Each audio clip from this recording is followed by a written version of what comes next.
Welcome to Inner Peace with Dr. Reese, a program that can help you become liberated in the modern world. Now, here's your host, Dr. Kevin W. Reese. So, have you mastered death yet? Welcome to episode number 62.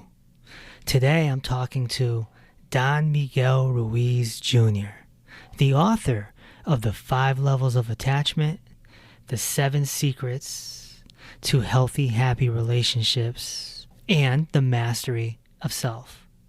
We're going to really dive in and talk about what it was like for him to grow up as an apprentice to his grandmother and famous father, Don Miguel Ruiz Sr. We're going to talk about that time as a young man when his father told him, you need to go master death in order to learn how to live. We'll talk about the day that he started seeing life as is and broke the illusion.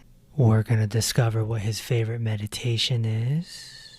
We'll also talk about his explanation of the Toltec wisdom tradition, his personal definition of the 4 agreements, and of course, he's going to detail and break down the 5 levels of attachment.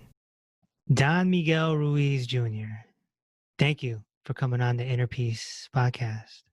Oh, thank you so much, Dr. Reese. How's everything with you? Everything is great. Your story is so fascinating to me.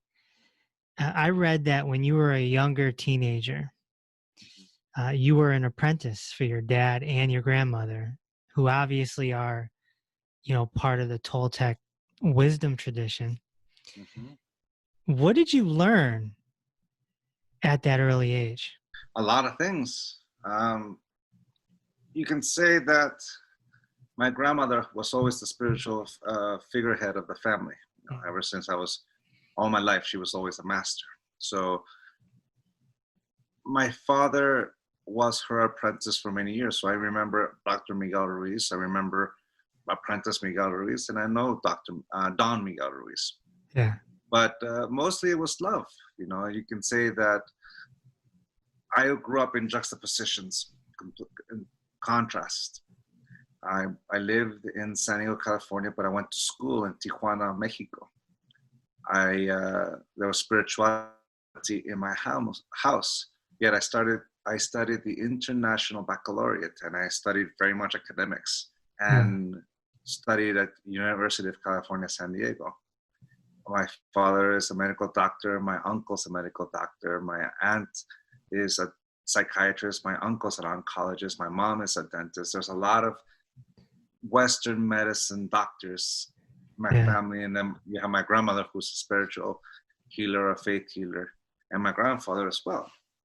So I grew up with 2 languages, English and Spanish. I learned how to navigate Tijuana. I learned how to navigate in San Diego.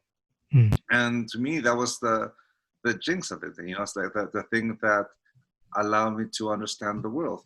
My father and my uncles would have patients, and they would send them to my grandmother Sarita for faith healing.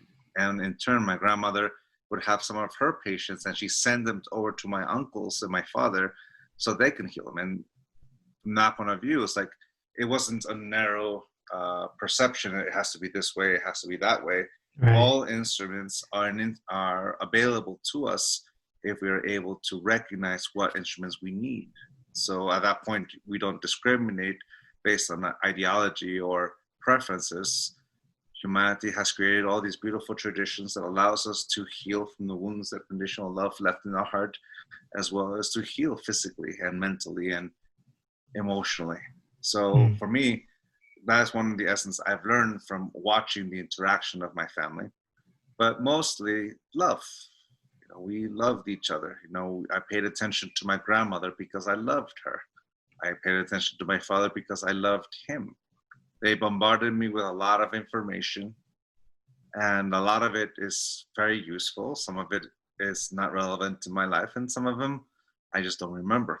And there's things that I very, very much remember. So it's one of those things that I engaged in the apprenticeship because I like spending time with my family. So to me, that's the main lesson. When you were old enough, did your dad tell you to go master death? They're becoming alive? Yes. Yeah.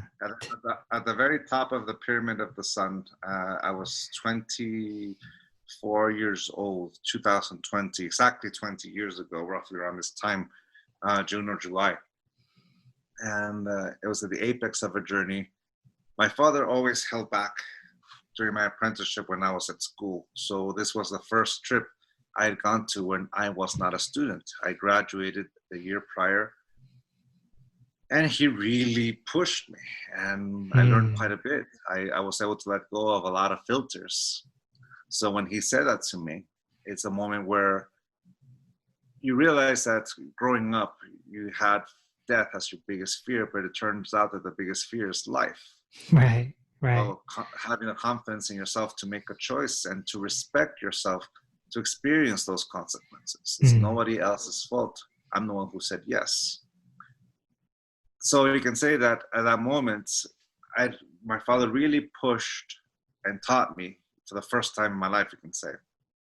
And then coming home, I had to reconstruct the whole thing, reconstruct the whole dream. And little by little, I thought I was still up here, but little by little, I just came crashing down, complete crash. And I started all over again. And that was intense, but looking back on it, very beautiful. I lost someone I loved very much. And my father had a massive heart attack. And the bubble that I created for myself burst. And at that moment, that's when that lesson really came alive. This is my life. How do I want to live it? How do I want to engage it? Right. So that was for me what happened in that summer of 2000. 2000.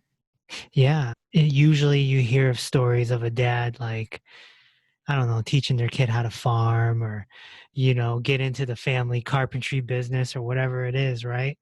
And he's telling you, master death. But in a way, it's the same thing. Same concept, right? Yeah, it's my grandmother practiced the tradition. My father practiced it. My grandmother's father, Don Leonardo, practiced it. My great-grandfather, Don Ezequiel, practiced it. We all rebelled against the tradition, and eventually life found a way for us to learn. Yeah, and anyone on the spiritual path knows that, death, has to become your best friend. It's a part of life, and that's probably the most important moment we'll ever have in our life, is that last moment. And if we can master that, then we learn how to live. Well, it's the moment where you realize that we only go back to where all our ancestors have gone before. And it's a moment where you realize that everything is precious. It's the thing that makes you accept that one day I will not be animating this body, that I won't be animating this mind. Thus, what we have is this moment. So what am I going to do? Am I going to waste the rest of my life worried about a moment that's going to come, or am I going to use and enjoy this moment? It's a moment where I accept not only my mortality, but the mortality of everyone in my life, and also accept that every relationship ends. So if we already accept that every relationship ends, why are we going to waste our time for a moment that's going to come? I'm going to enjoy when life is saying yes to me at this very moment. And that moment, not only do we conquer death, we come to peace with it, which is really what conquering is. We're conquering our fear and whatever projection we have of it. And that's what we master. We master our own fear of it. Right. I love how you use the word animate, because this is where the term animal comes from. Animal, animate. Just a little gem there for the listeners. We are animated, aren't we? If you go back 20 years ago, like you said, that's a little bit after your father's famous book came out, The Four Agreements. 3 years after. Yeah. That book really took off in the spiritual community. When did you realize, like, oh, my dad is, a player in this game, so to speak? When I first read the book in 1997, I read 2 chapters and I put the book down. It was my dad telling me what to do all over again. and I didn't pick it up again. I was in 1997, I was 21 years old, and I didn't pick it up again until I was 27, 28 years old. Ah, So at that moment, it's when I started really applying it in my life. It's when I right. really started engaging it. So I think it's more 27. So at that moment, my father was, I don't know, it's like, it never really hit me that he was a player in all this until his heart attack, really, because at that moment he was in he had already been with Oprah, and in the form that they talked about him in this book. Ellen DeGeneres and Oprah talked about him, Hmm. but my father never really held himself in that way. Like, even to this very day, we don't really act like it's just we have an opportunity to work. When I release a book and it hits number one, whatever, I just see it as my opportunity to continue to work. It's something my father always approached it. It's one of those things that we know that people project onto us whatever they want to project, and it's our temptation to believe it. Mm. So for us, we're just living our life. We have an opportunity to share our tradition with other people, and using controlled folly, we know the projection that people project of us is not the truth. And if I believe it, then I'm going to use that image to domesticate myself with it. And that was, you can say, that a problem I had when I was younger. I really believed in those images. You can say that I used the 4 agreements as the 4 conditions, and I used it to domesticate myself, pretending to be something I am not. So at that moment, I learned and I became aware that Don Miguel Ruiz Jr. doesn't exist. I exist. My father in the same way, my brother in the same way. So for us, it's fun to play in that world, and it's fun to see the response, when we engage. But every single moment is just an opportunity to share, an opportunity to experience. So yeah, that's how we see it. For us, we know we are a form of celebrity, but a celebrity that we're only celebrities when we hit a stage. As soon as we leave that stage, we're no longer celebrities. Right. In fact, the book is more popular than us, and that's the way we want it. The Right. book always has to be more popular than us. Right. The name 4 Agreements is a very popular title. Mm-hmm. Yeah. When was the first time in your life when you directly experienced the fact that you are not your mind, you are not your body, you are not your story, you're something else? Did you have an experience? June 2000. July 2000. That same journey. It's a moment where you can say, if I'm going to use spiritual terms, I'm going to use them. I shifted my assemblage point, and all of a sudden, every filter went away for a brief moment in time, and I saw life as is. And the crashing down of that image came not at that moment, but months later, when I came back home and I went to live in Berkeley again. And little by little, I felt everything fall apart, in the sense that that image of who I thought I was doesn't exist. And that's when I realized, I had that moment where that image of myself was just an illusion. Mm. So, but it started with that moment. It's interesting to see is that you reach a certain moment, a moment of clarity, a moment of whatever. You experience life as is, and it's beautiful. And then you think you're there, yet you think that you're automatic, that you don't have to do any more work. But it's not true. Life will always throw a curveball. Life will always go up in cycles. And that's where you realize that you're always changing. As soon as you define yourself with an identity or a symbol or a name, that name no longer represents you, because it's no longer representing the truth. So when you realize that I don't need to find myself through an identity with a definition, I can know myself through the experience of being me. I'm always changing. I'm always shifting. I'm always living life, and that's what makes me change. Right now I'm 44 years old. In a few months I'll be 45 years old. Right now we're going through all this thing that's happening in the world, and on the other side I'll be a different person because I will experience life in a totally different way. I know that because I'm already a different person from where I was at the beginning of this year, and so on and so forth. So I'm always changing. So if I try to hold on to an image of who I was, or what it is, well, that's when suffering happens, because I'm holding on to what is known. When I'm holding on to the past, and the past is no longer the truth, because life no longer lives in the past. Right. It exists in the moment. Right. Were you doing a lot of meditation back then, or? No, my meditation is running. I run marathons and half marathons, and Oh, wow. around mile 3 or mile 4, I enjoy the feeling when my mind surrenders and all that exists is my body, my breath, the course, the cars, of course, because you have to pay attention to the cars. Yeah. But it is the moment where I stop thinking of what I'm doing and I know what I'm doing. Some people might call it the runner's high. Some people call it being present or the zone. But for me, that's my favorite meditation, which is to run.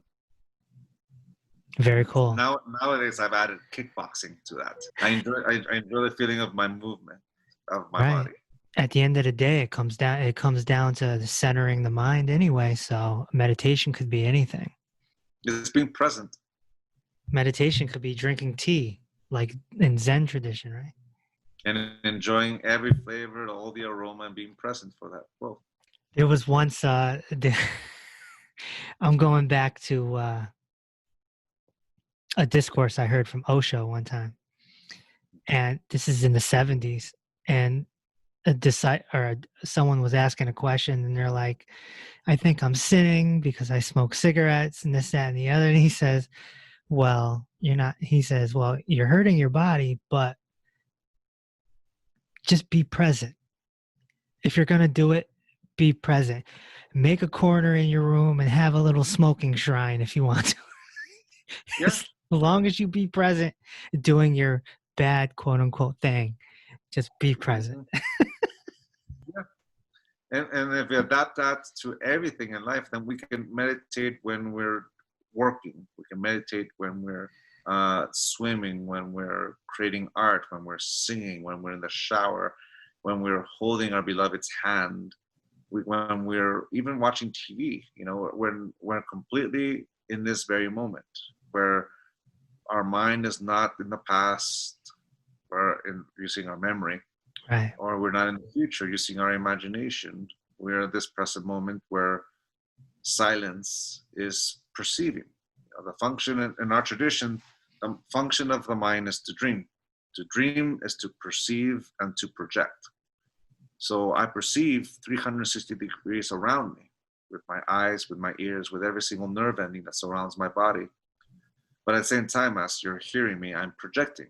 Right now, I'm filling my diaphragm with air, letting the air go through my trachea, through the vocal cords in my throat, to the muscles in my mouth, to make sounds in English. I am projecting what I'm perceiving in my mind. But at the same time, that which I perceive in my mind is also a projection, every single thought I have. So let's imagine you're reading a book. Each paragraph represents a thought. And of course, there's chapters representing a different stage you may be in your own story. But each paragraph represents a thought you have. Now, at the end of a thought or end of a paragraph, there's a period. Heather Ashamara, my dear friend, uses that when you have a thought and you're not liking it, be able to put a period at the end to end the thought and redirect your attention. That's beautiful. That's nice. So here's the thing.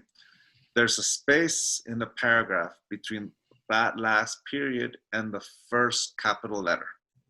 That first capital represents the beginning of the next thought. So at that period, you can either continue to that next paragraph, continue to the chapter, or you can just shift and start a whole new chapter. But here's the thing. The space between the thoughts is actual perception. It's called silence. When I'm no longer projecting onto the world my narration, my explanation, my knowledge, I am perceiving. I'm perceiving the world around me. In order to perceive, it requires me not to project. Mm. So I can be in the middle of Manhattan, I can be in the middle of Mexico City or Tokyo or any loud, boisterous capital, huge city, and there will be silence because you learn to elongate that space between thoughts. And in that silence, one, you don't get in the way of yourself, but you get to listen and hear what's around you. You can call this awareness. You're aware of your environment. And as you are aware of your environment, you know how to engage that environment. Well, you can also do that within yourself. All of a sudden, stop the story of who you are and get to experience what it feels like to be in your body without the need to describe it, without the need to narrate it, without the need to encapsulate it in a symbol with a definition or concept. You just are. And in that silence, you can be in anything. So kind of like Osha was describing, you take that corner of that cigarette and you be present, which means enjoy the experience of that which you're perceiving without a judgment coming in to narrate or describe it. Yeah. And because if you do that, you're no longer really present, you're paying attention to your mind. And when that happens, well, then you're completely in your mind. You're completely in your own creation. Mm. Well put. Isn't it interesting or fun even how the basics of spirituality and liberation is really the same in all the different traditions? You know, there might be some differences, but the core basics are the same thing all around.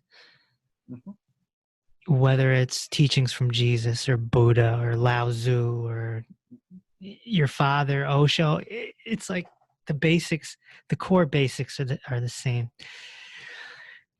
Tell me about the Toltec tradition, because some people may not be familiar with it. It's an ancient South American tradition, Mexican tradition, been around, centuries ago, right?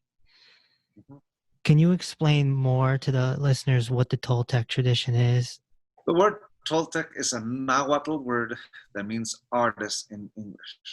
In fact, Toltec or Tolteca, Spanish or in English, it's just a Nahuatl adaptation of the word artist. If I translate the phrase, the Toltec art of transformation, into 100% English, it means the artist path of transformation.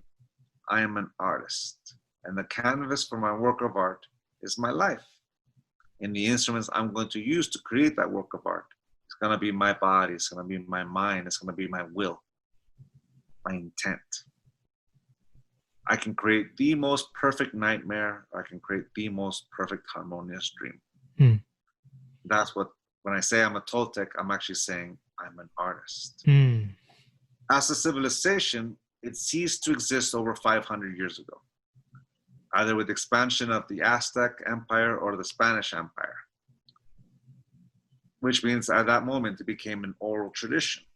Now, people in Mexico and Southeast United States, the desert, many traditions there have Toltecs, which means it was not just a civilization, but every community in Mesoamerica had Toltecs, as well as all around the world. When you adapt and translate the word, every single community has artists.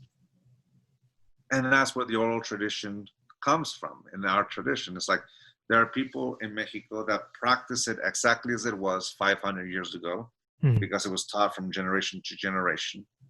Then there's people like my family that adapts it with each generation. If I quote my grandmother Sarita, If you practice the Toltec tradition the way I or your father do, you're killing the tradition. You put into practice all that you've learned, and life becomes your teacher with the consequences of the choices you make. And from learning from those consequences, you will use your own words to describe them. That's how, she says, that's how I'll know. If you describe verbatim the 4 agreements, for example, then I'll know you haven't really applied it. You've done a good job reading the book, but you haven't really applied it. So you start applying it. And for example, after some time, I've learned that be impeccable with the word is an empty symbol whose definition is subject to agreement. Every word we use in our vocabulary is an empty symbol whose definition is subject to agreement. But a word has a meaning because we define it with our intent. So be impeccable with your intent, because it's your intent that gives power to the word. The same energy you use to move your legs, to move your arms, is the same energy we use to create a thought. And at the root of every belief we have in our belief system, there is a yes that gives it power. That's what we know as intent or will. So be impeccable with your intent. And I remember saying this to my father, and he says, good, that's exactly what I meant, Miguel. But since you changed it, let me change it one more time. Be impeccable with yourself, because it is you who's giving power to your word. Another example would be, don't believe your assumptions, because I realized that an assumption is a missing piece of information or a projection of a story that I project onto life. For example, my favorite instrument that I like to use to describe what the make an assumption is the Gestalt principle of closure. The Gestalt principle of closure says if you draw a circle and you don't close it, the mind has the capacity to project that missing part. If you draw 2 sides of a triangle, but you don't draw that third line, the mind has capacity to project that third line. They use it in abstract thought, in psychology, and many other things. And literature is called reading between the lines. That missing part, the reason why we project onto it is that the mind needs to know. When we don't have all the information, we do our best to fill in the missing gap. So what we do there is that we want to see the world in some way. We will project a certain what if onto what we know. And it makes us think that we know the whole, but it's just our story. So don't make assumptions basically means don't project your story onto the world when you don't have the full information. Applying that in my life, well, then let me adapt it. Don't believe your assumption, because it's easy to know. In order to use an assumption with discipline is to always know that it's my creation. I created it. When I forget that I created it, it's because I want to believe it. So I believe it. Right. And what's dangerous about that is that I take action. Once I take action, there's consequences that may reflect life or may not. And, you know, you can ask yourself, how many of my emotional wounds were created because I made an assumption out of a situation? So because of that, I changed it to don't believe your assumption. Don't take things personal. For example, for me, it took me a long time to realize that I do take things personal. So I adapted it to realize that to not take things personal is to not assume responsibility for someone else's will. That I am only responsible to the tips of my fingers. And that is what not taking things personal is. I don't assume responsibility for someone else's will, nor someone else's perception. I am only responsible for my own. I'm responsible for my actions. I'm responsible for how I perceive life. Now, everything I just shared is me applying what I learned from my father and my grandmother and applied it in a way that resonates with me. Right. Otherwise, I could have just repeated everything verbatim like a parakeet, but it doesn't mean that I actually know what I'm talking about. Right. I'm just very much a good reader. But once you actually apply it, then all of a sudden the lessons really begin to unfold because they stop being conceptual and they start being practical. And that's the whole point of the book, a practical guide to your own personal freedom. Right. It sure is. Nice and simplified. One of your famous books, The 5 Levels of Attachment, Mm. Yeah, Well, thank you. we're so attached to so many things, aren't we? And so your book really breaks this down. Can you describe briefly what the 5 levels are? My grandmother, during my apprenticeship with her, asked me a question: do you control knowledge, or does knowledge control you? That's something my grandmother used to say over and over again, and she would adapt it in different ways. She would say, are you drinking the bottle, or is the bottle drinking you? Or stuff like that. Right. When I was 14 years old, I had no idea what that meant. It just went over my head. So as I got older, I began to understand these concepts, and I was able to answer the question as I realized in different stages of my awareness or different levels of my own attachment. And attachment is investing of yourself emotionally or energetically or intellectually onto something that's not a part of you, but you make it a part of you through that emotional investment. That's what an attachment is. Now, mind you, an attachment is healthy. It's a healthy thing. We attach ourselves, or we could say we engage a moment or someone or something. What makes it unhealthy is that when the time comes to let go, we can't. Because we've attached ourselves so much to it in the sense of who we are that we're afraid to let it go. So with that, let's imagine a lotus flower called awareness. Let's imagine this flower completely open. Level 1, the authentic self. The answer to my grandmother's question is, I am aware that I am alive. Regardless of what knowledge I have or what I think, I am aware that I am this authentic self. And I'm only using the word authentic self only to describe to someone this awareness of being alive. I am the force that animates this body, that animates this mind. And I'm aware of that. My body, my mind is my creation. Without me, this body does not exist. So for as long as I am in this body, this mind is animated. Level 2, preference. Let's imagine a flower that engages a moment, closing just briefly. And when the moment is over, it opens up again. So open and close, a pulsating flower engaging with moments. In New York, it might pulsate really fast. And up in here in the mountains, it might go a little slow.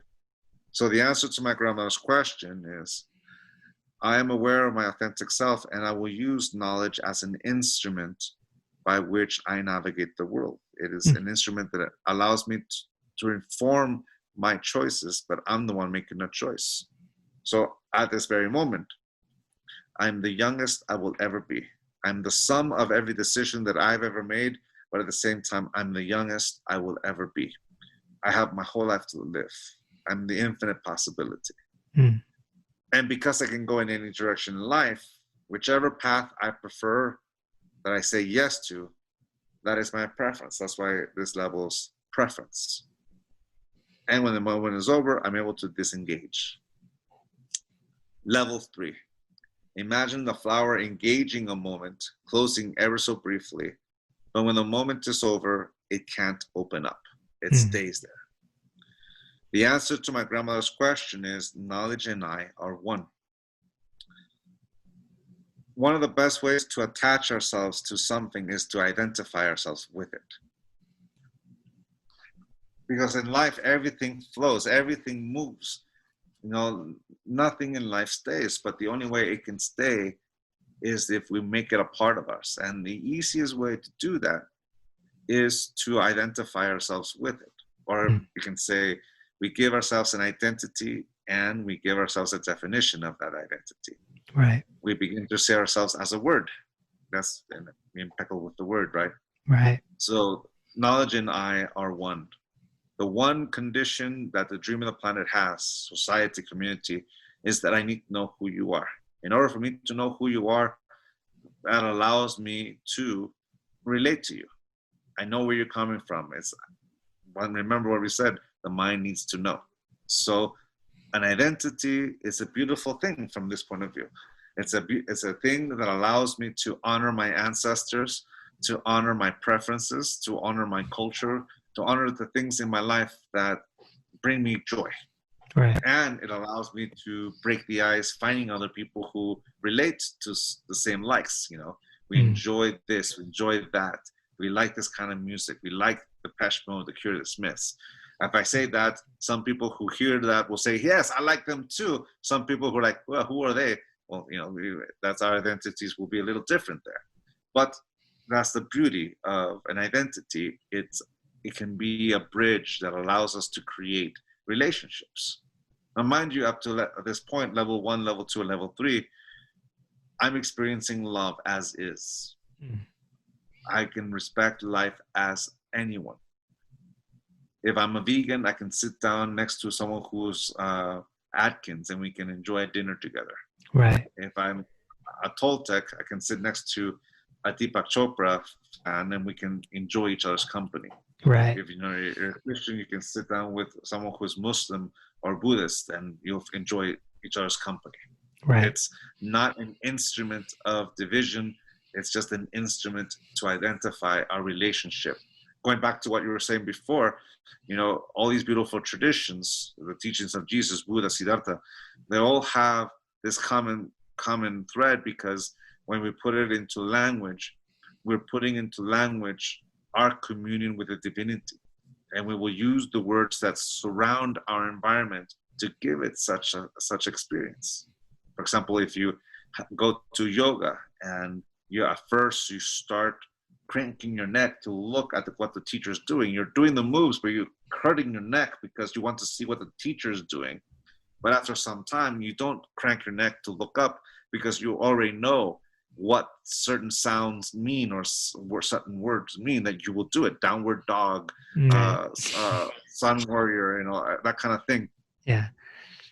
Then you start focusing on the movement, and then one point you stop thinking about it and you use your breath, and all of a sudden, out of nowhere, your breath allows you to have an experience similar to what you have in breath work, but it's coming with movement, and you have a communion with the divine, with divinity, and when you come out of it, you're going to use the words of yoga to describe it. Right. So at that point, identity, level 3, it's our attachment to the need to know, to the need to identify. The mind needs to know. That's the whole purpose of knowledge. Knowledge and I are one. Level 4, internalization. Once we have an identity, it's actually a slippery slope. We can begin to use it as an instrument or a model by which I domesticate myself. For example, in my case, Don Miguel Ruiz Jr. In order to be worthy of love, I have to live up to this image of Don Miguel Ruiz Jr. If I need to know the 4 agreements, take things personal, don't make assumptions, always do your best. I forgot one. Which one is it? Oh no. And I begin to a diatribe of judgment, punishing myself for not knowing this idea, this concept of how can I call myself a Toltec if I don't know this one agreement in my father's book that's supposed to be ancient and all that kind of thing. And all of a sudden the judgment comes in, and at that moment, the telltale sign that I've corrupted the 4 agreements by using it to domesticate myself is judging myself for taking things personal, judging myself for making an assumption, judging myself for the rest of it.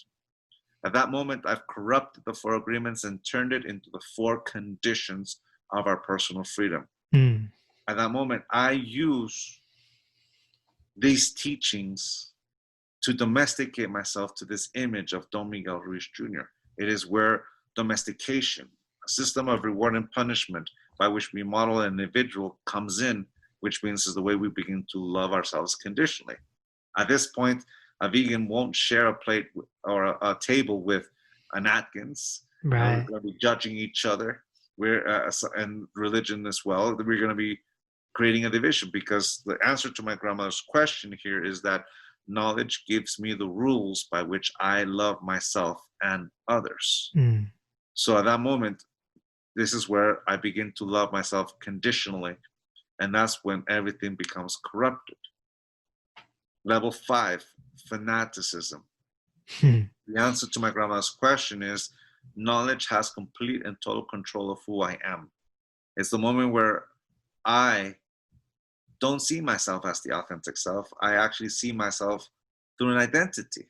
I am the personification of an idea that's more important than my life.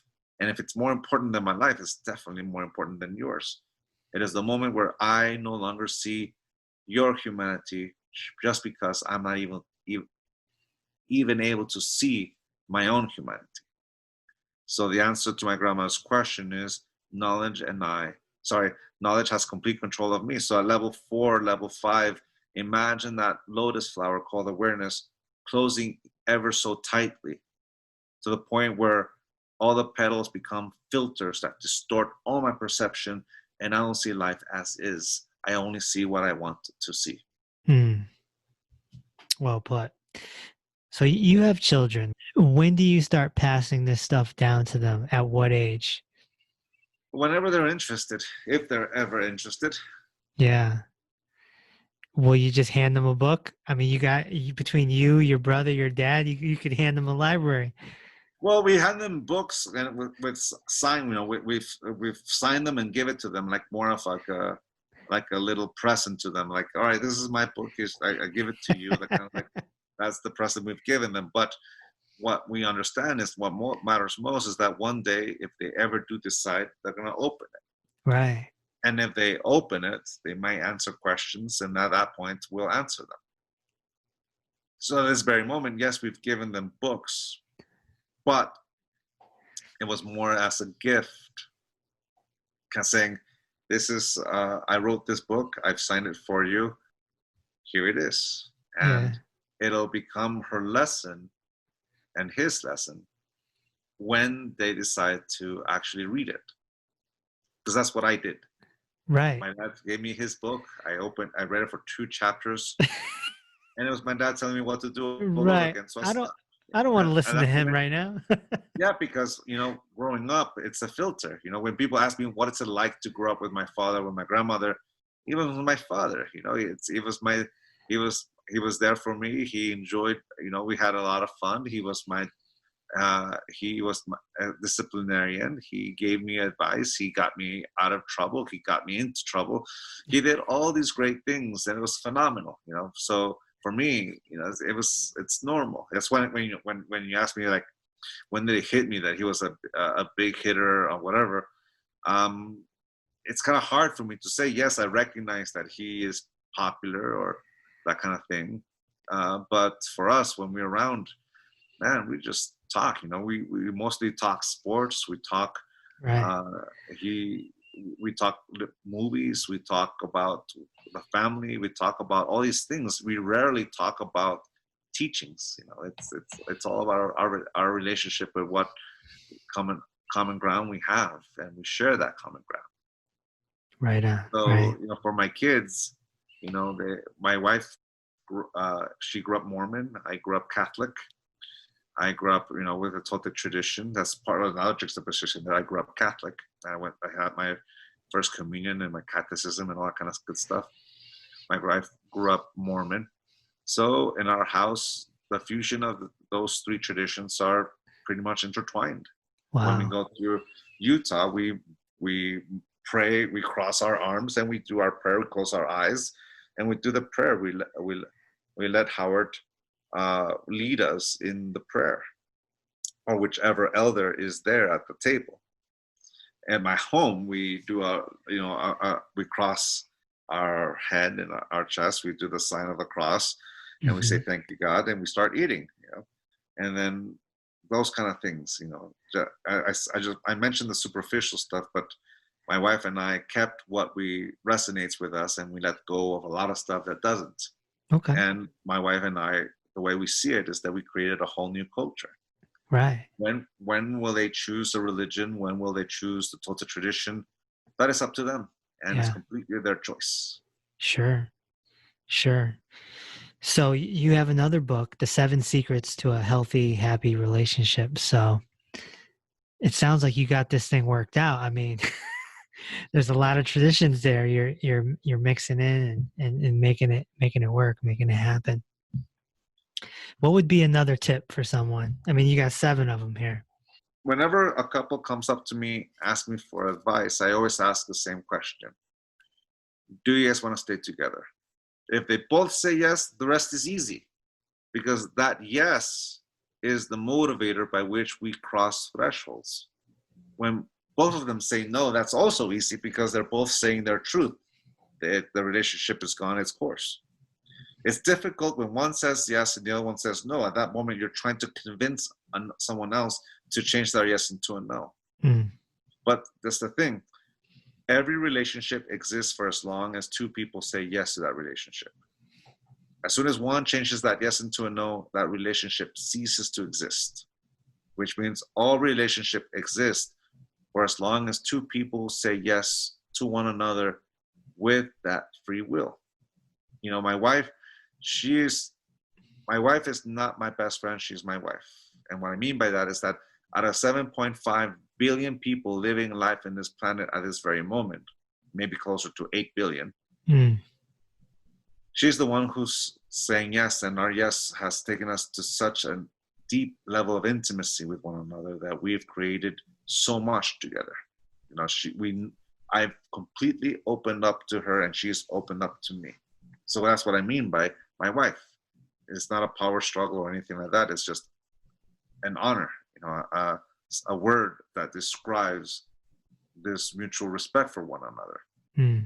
But my wife is only with me because she wants to be with me. At any given moment, she can change that yes into a no. My wedding ring only means something for as long as we both say I do. But at any given moment, she can change that yes into a no. If I do something stupid or if she goes in different ways in life, she's completely free to do anything she wants. She is free to say yes to the things she wants to say yes to, and no to the things she wants to say no to. To respect her is to respect her no just as much as her yes, because her no is just as powerful as her yes. And that's true because I can't give what I do not have. In order to give that respect to her, it starts with myself respecting my own no just as much as my own yes. Right. When the expression goes to love someone, set them free, that means let them be in their own free will. And with that freedom, knowing that they can go in any direction she wants, that she is only here because she wants to be, that's great. Because I want to be with her too. We're both saying yes at the same time. And that's what makes that relationship great. Yes, hurdles will come. You know, a relationship that doesn't have that yes so strong, you know, when the first hurdle comes, you'll break up. So you're dating. It's a relationship that you had a mutual attraction, but the yes wasn't strong enough to survive those first hurdles. If the yes is strong enough, you're able to survive a few other hurdles and you're in a long committed relationship. But eventually you're going to hit that one hurdle that changes that yes into a no. My wife and I have been together for 16 years. And we've gone through a lot. We've learned how to argue with one another. We've learned to go through all those hurdles. For example, my grandfather used to say, if you're about to put your foot in your mouth, button your lip. If you already put your foot in your mouth, button your lip even harder. So when I was younger, even with my relationship with my wife in our early years, we would get into arguments. And as couples know, you know, eventually you get to know each other so well that you know which points to touch that will create some pain, but more importantly, win you the argument. So we always go down to that place. So at one point, I'm hearing myself, I'm about to say that stupid thing, and something stupid is basically something that's going to hurt her. I don't have the discipline to stop myself. So what I did, I walked away. When I first started doing that, she would follow me, and boom, there was the argument, right? One day we said, honey, love, I'm walking away because I'm about to say something stupid and I don't want to say it. And basically, I don't want to hurt you. She says, well, to me, when you walk away, it sounds like you're not taking me seriously, that you're taking me for granted. I said, no, honey, that's not what I'm doing. I'm going away because I don't want to say something stupid that's going to make things worse, and I can't stop myself from saying it, so I'm walking away. She says, I hear you, and I understand, so let's make this promise. Walk away. But once you diffuse, come back and re-engage the conversation. And it worked. When we came back, what happened is that just as I was about to explode emotionally, I was able to calm down. And what happens when you calm down, your defenses go down. And part of defense is that you don't listen. When you're defending yourself, you stop listening. So when the emotion comes down, your defenses come down, and all of a sudden the channel of communication is once again open. So after 16 years of being together, we're able to talk about finances. We're able to talk about raising children, holidays, and all these things, and realize that it has nothing to do with our relationship. When we disagree in finances, it has nothing to do with us. So little by little, we were able to talk apples to apples, oranges to oranges, and we weren't crossing the hairs, because at one point, that's what we were doing. We thought that if we disagreed financially, that you don't respect me, and it just got convoluted. We cleaned the channels of communication. And what allowed us to clean those channels is that mutual love for one another to, you know what, this is worth the effort. This relationship is worth the effort. So it's one of those things that in my life, I've had the opportunity to heal a lot of those wounds that would trigger me to react. You know, when I wrote this book, the 7 Secrets to Happy, Healthy Relationships, I just finished healing my relationship with my first love, my high school sweetheart. And my wife gave me such a benefit of the doubt and gave me a lot of respect that allowed me to heal my relationship with my ex. And when she and I healed each other's wounds, the person who benefited was not just she and I, but my wife and her husband. You know, all of a sudden that old wound is no longer there to fester and contaminate my present, because that wound was healed. So it's one of those things that when couples ask me about advice, once again, I say, do you guys want to stay together? If they both say yes, the rest is easy, because that motivator is there to get you through some of the hardest stuff. And what about if someone just wants to be single? That's also true. Yeah. That's the way it goes. You know, it's one of those things that you learn. It's like, don't get a cat if you want a dog. Don't get a dog if you want a cat. Right. Be honest with what you want. Yeah. And always give the person a choice. Most of the time, if you say from the point, I just want to be single. And if you say it out front, you know, if the people who don't want to be single will say goodbye. But people who are like, you know what, I want to be single too, and you know, let's just have fun. That's how you do it. You know, you like a player lies. Right. But someone who's honest. Honesty, yeah. It always comes true and says, this is what I want. This is what I want to experience. If you're okay with it, let's continue. If you're not okay with it, thank you so much. We respect that person's truth, which is their no. Right, right. And so, you know, when we come to this realization that we're not our mind and we're not our body, we're not our story, we're not our identifications, then, you know, we realize that we're in this animated material world and we're on this journey, and you are on this journey with another person and some little people. It's an interesting dynamic.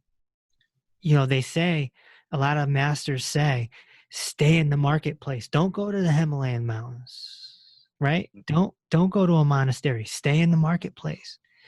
When you're married with kids, that's another layer on top of staying in the marketplace. Yeah. Because it's your reality. It's your present. You know, if you're going to the Himalayas, you're trying to adapt someone else's path. Find your own path. Stay in the marketplace. Stay in your family. You know, Siddhartha left his wife and kid, and he did it knowing that his wife and child will be okay. Why?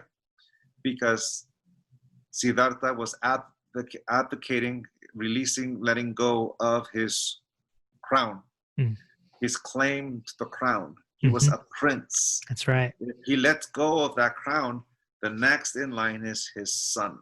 Yeah. So when Siddhartha leaves his wife and son, is because he knew that they will be protected. But then you read, someone who like Kerouac and the Beat generation that wanted to apply that. Well, they left their wife and son, but they weren't being taken care of. They made a decision that was true for someone else's life, but it wasn't true for their own. Right. So it's always, you have to be present. What is your desire? What is your choice? For me, I was working in the film industry for 10 years and I let it go because I didn't want to be the kind of father that was not there, because when you're in the film industry, every job is your last job. So you're always saying yes to every job, which means I wasn't going to be around. And I want to be a man who's a father and a husband that's around. So for me, this is the joy. Right now, coronavirus is happening and we're not working as much as we were before, but I'm really busy. And that's because I've got 2 kids and I'm doing my very best to helping them. It's like they're stuck in the house, whatever. We go out here and there, but they're 15 and 13, which are, it's that You got teenagers. They're teenagers, which means they were going to be in the room anyways. That's getting right. them out of the house. Yes. Now I understand all those people. I'm just trying to get them out of the house. now I totally understand. Right. It's like I'm totally on the other side of that equation. Right. It's like, for example, it's like, okay, here's a good one. It's like Peter Pan. When I was a kid, Peter Pan was a hero. He took Wendy and the boys to Neverland and brought them back. And it showed him all this time, I want to be a lost boy. I want to be a lost boy too. And you grow up with that. And then you hit the teenage years and you stop believing in fairies. You stop believing in Peter Pan. Then you fall in love, you have kids, and you can't wait to introduce them to Peter Pan. And all of a sudden, your perception of Peter Pan changes again, because first he was a hero, then you're like, he's lame. Then, hey, let me introduce you. Then you watch him, and then you realize, wait a minute. Peter Pan is a villain.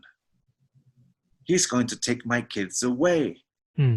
Yes, close that window, because I don't want him to take him away. He's going to kidnap my kids. Get him, Smee. Get him hooked. And all of a sudden you understand Captain the Hook, and all of a sudden you can relate to him. Right. And that's because now you're seeing it from the point of view of a parent. You can follow and learn from someone else's path, but it's not your path, it's theirs. Apply it in your life and see what resonates. Siddhartha's choice made sense for him. It may not have been a good one for someone else, because, that's what happens. What is good for you? What is the life you want to lead? What is the journey you want to experience? Because here's the thing, you're not going to live through anyone else's point of view. You're not going to know what life is from someone else's body or mind. You know it from you. This is you. Are you going to be afraid to live life as you? Or are you going to embrace it? And usually the thing that stops us from enjoying our life from our point of view is that someone told us once again, or someone down the line, that we're not worthy of that love, that we're not worthy of that thing. Look at the way I look at the way I have, look at the color of my skin. If we believe that, then that's what stops me from enjoying life. And that's what stops from being present in this body, in this mind. So it becomes a singular journey, because it is my own journey that I'm healing. I have your brother, Don Jose, coming on the show in a few weeks. Anything I should ask him? Ask him about the drum lesson. The drum lesson. Yeah. Something when you were kids? No, it's him as an adult, but it's a good lesson. And ask him about playing music with a bird. How cool is it to have, family going on, on this journey together, even though you said you guys don't really talk about the teachings and stuff, but you're you're on the path at the same time. It's like three Well, birds talking, chirping in the tree. we talk about it in a presentation, so we hear each other when we're doing presentations. We Right. get to hear the new stuff and the process stuff and the story and the ahas and all that kind of thing. And it's like I get to know my brother and my father in different aspects. That part is fun, and then touring with my brother is fun. It's like being a teenage kids again, like going on looking for record stores and coffee shops and things like that. That part is fun. It's like driving around and me driving because I like to drive and I seldomly let go of the steering wheel except for at night because I can't see at night. So I begrudgingly give it the keys to my brother, and I've learned to do that. One of the nice things is like I got sick once in one of these tours, and my brother took care of me, and that was a beautiful thing. It's like I'm so used to taking care of everyone that it was nice to feel that my brother took care of me, and Mm. that was a nice memory. That was when we were in Portland, Maine. That's got to be a good thing because being sick sucks. Being sick on the road sucks even more. Yeah. Very vulnerable state to be sick when you're out and about. Yeah, and it's a little daunting, but he took care of me, and that was beautiful. Yeah. And you've been here to the Hartford, Connecticut before, right? Yes, we've been to Hartford, Connecticut. One of our favorite. Oh, that's another good question you could talk about. One of our favorite places to go is the Mark Twain's house. We've done all the tours with with the actors. We've done the butler. We've done the minister, the reverend meaning, and we've done. We haven't had one yet with the wife or the daughter, but they're phenomenal. Yeah, Mark Twain is the most famous person to ever come out of Hartford, and I've been in that house. There's an energy in that house. Oh God! When we're upstairs in the billiard room, and then we realize that's where he wrote Huckleberry Finn, you go, "Oh, this is the space where Huckleberry Finn." My dad, and my brother, like all three of us, when we were in that room, all three of us at the same time, when all three of us got hit with that realization, we're in the room where Huckleberry Finn was written. Yeah, and not only that, you were also in the room where Mark Twain and Nikola Tesla used to play pool. Oh, nice. And I'm a big Tesla guy. That guy was just amazing, and Mark Twain is amazing too. And just to have those two amazing personalities and figures in that room. That would have been a phenomenal like listening to that conversation. Be a fly on the wall on that one. I got to get you back out here to Hartford once the pandemic's over. Yeah. Well, we like it over there, and we need to see more of the actors and the tour. Yeah. We really enjoy it. And then Chris Grosso, our dear friend, lives there too. Yeah, he was just on the podcast. Yeah, how's Chris? Chris is good. Yeah. We had a good conversation. Nice. Yeah. Chris Grosso is an awesome guy. Yeah, his episode just came out 2 weeks ago. See how everything syncs right up. Yeah. That's pretty cool. Someone just got killed by a shark there. Yeah, I just read about that. That's horrible. Great white shark. Something you don't hear every day in Maine.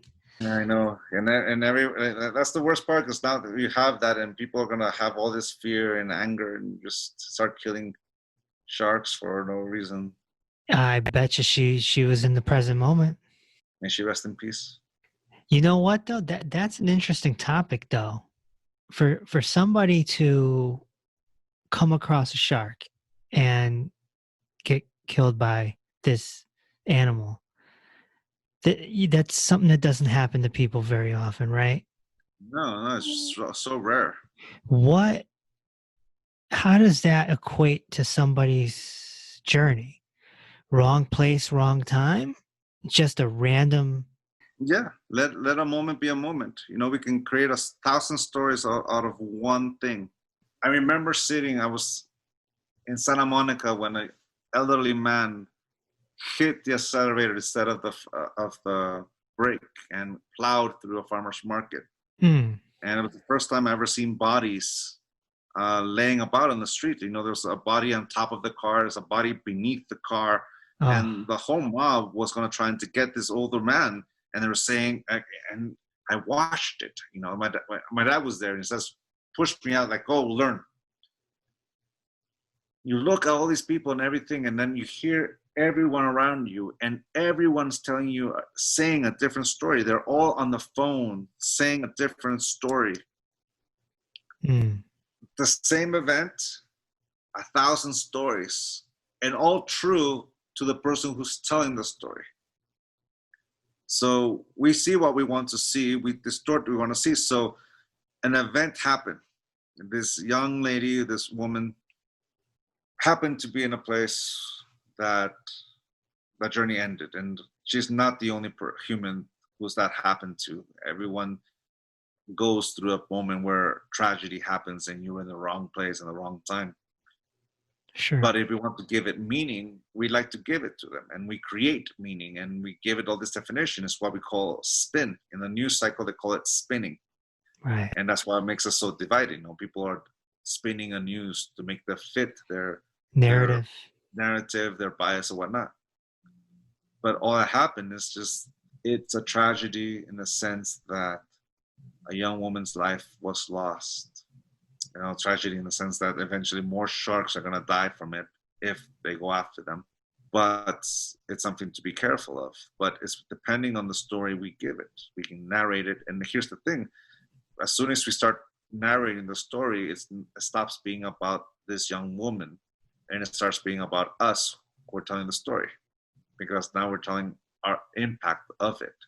I remember seeing a YouTube video where this gentleman was talking about how he was a surfer and he got attacked by a shark, great white. And obviously he survived because he's telling the story. And he was given the play-by-play, and he was saying that while he was in the shark's mouth, he remembered surrendering and coming to a place of calm inside of a shark's mouth. Wow. And I was like, yeah, man, that's it right there, you know? And he survived, obviously, but he was ready to die, and he was cool with it. He surrendered. You know, his spirituality at its finest right there, just surrendering to his final moment underwater inside of a shark's mouth. And that's the thing, you never know. You never know when that moment comes and where you're going to be at. You know, you never know. One, like what my grandma used to say, if you want to make God laugh, tell her your plans. You know, you can try your best to plan for something, but life will always have its own plan. So this little shark story, you know, sort of correlates with earlier on, about an hour ago, when we talked about your dad telling you to go master death. That's it, right? The surrender, surrender of the moment.